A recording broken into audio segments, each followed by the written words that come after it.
Switch has been on an amazing journey since 2017, succeeding a disappointing 3DS and disastrous Wii U, and then becoming what's about to be Nintendo's best selling device ever, and possibly dethroning PS2, which has held the number one spot for 18 years. Switch is now at over 150 million units shipped life to date.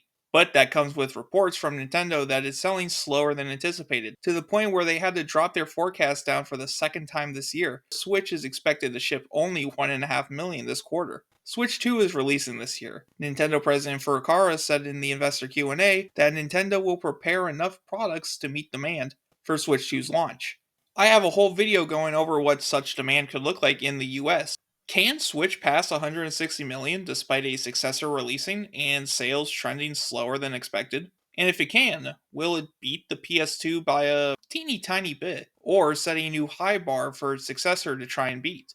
Let me tell you, right after you hit the like button and subscribe if this video provides you value. I have other videos on Xbox hardware performance, and I'll have a PlayStation video up at some point. Switch is expected to ship around 1.5 million this quarter, meaning at the end of March it'll be at roughly 152 million. 8 million from then to end production should sound like enough for Switch to not only pass PS2, but far surpass it. What if I told you that 8 million is not as solid of a figure for Switch to hit, with Switch 2 coming out this year?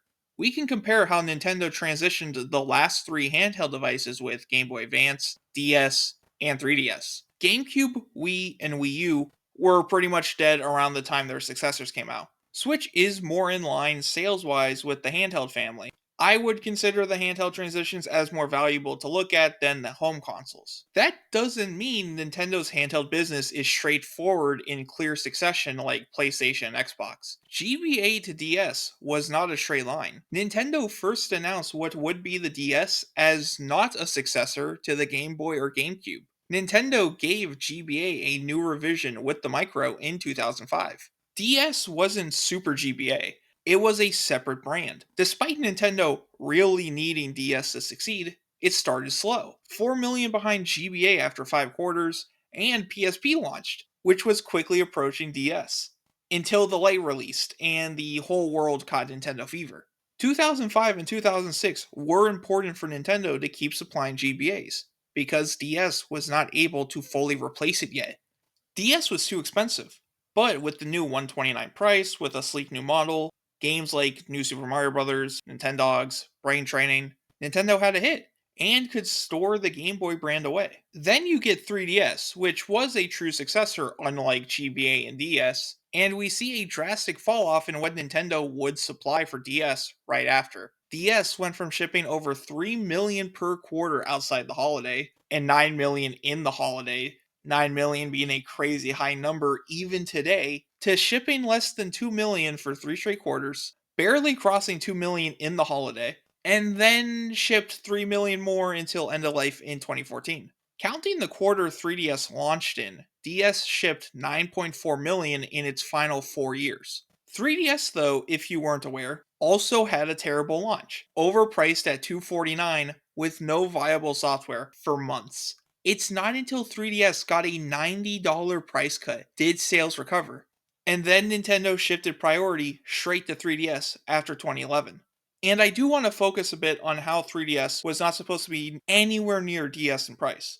It was $249, far, far above the DS, which was at most $169 for the DSi XL. They were supposed to target different demographics with that price gap. Nintendo had to save 3DS, which then cut into whatever market could have bought DS.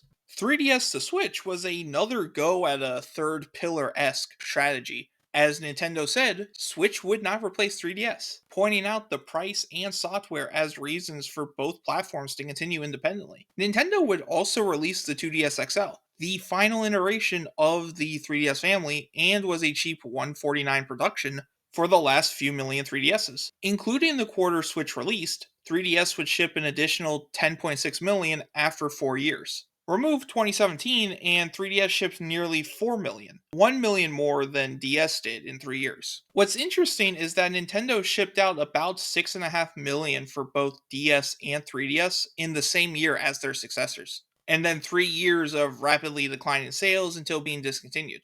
If this is a pattern for Nintendo and they are prepping, let's say, 7 million for Switch in 2025, it'll be at less than 158 million end of this year. And if it follows DS and 3DS, Switch would not be hitting 160 million until end of 2026. In that case, Switch passes PS2, probably at a slower pace than you might have expected. However, GBA and 3DS were treated as separate platforms from DS and Switch. DS also had the advantage of 3DS being a slow start, and Nintendo initially wanting those devices far apart in price. Once 3DS got the price cut, DS slowed dramatically. Switch 2 is Switch 2. There is no reason for Nintendo to treat Switch as this experience only available on this platform. And Nintendo just reconfirmed that they will be meeting demand for Switch 2 at launch, unlike Switch back in 2017. This is a unique situation for Nintendo if Switch 2 has a reasonable price. Unlike every home console the past 2 decades, Switch is still selling a million units every quarter. Unlike GBA and 3DS, though, Switch isn't going to benefit from Nintendo trying to keep it on the market because it's a different platform from the next device.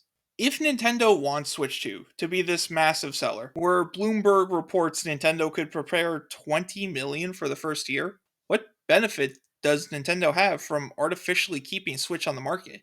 How many production lines does Switch 2 need that Switch is occupying? This is a problem Sony and Microsoft ran into back in 2020. PS4 production was drastically cut, despite the momentum it had in 2019 and versus PS3 in a similar timeframe. Xbox One production ceased entirely in 2020 to make room for Series X and S. It would be one thing to keep Switch around. Maybe Switch 2 will be $500 and Nintendo simplifies the lineup to just the regular Switch at 300. But if Switch 2 comes in at 400, what purpose does the Switch offer for Nintendo? They would want those purchases to go to Switch 2. Switch Lite would be the only viable option for Nintendo to leave on market as this handheld only cheap Switch, while Switch 2 absorbs the entire market of the regular Switch and OLED.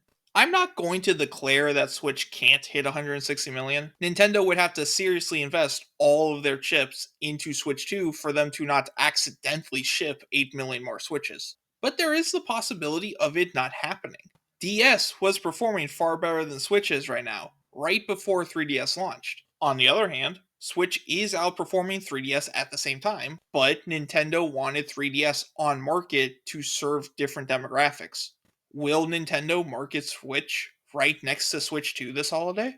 If Nintendo only ships 6.5 million this year, like with DS and 3DS, Switch could lose out on the production necessary to hit 160 million because it's run its course, and Nintendo wants everyone on Switch 2.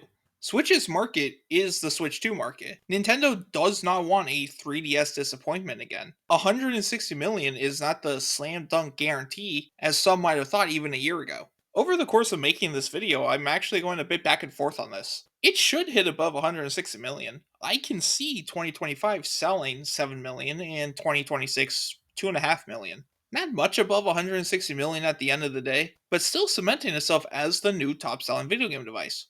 However, if Nintendo doesn't give Switch the GBA or 3DS privilege, they could easily not give a damn about beating PS2 and instead focus on how to maximize the first 12 months of Switch 2. And if Switch needs to be sacrificed to ensure as many units as possible are produced for whatever sales targets they have, then that's it. Switch prematurely ends, just like PS4 and Xbox One for PS5 and Xbox Series X and S. I'm curious on what you have to say. Do you think Switch is absolutely passing 160 million? Maybe even higher? Or is there the faintest possibility that it ends up right below it? Or God forbid, it ends right at 160 million and then everyone complains because fanboys won't know how to settle the argument of which 160 million is greater than the other 160 million. Thank you for watching. Take care.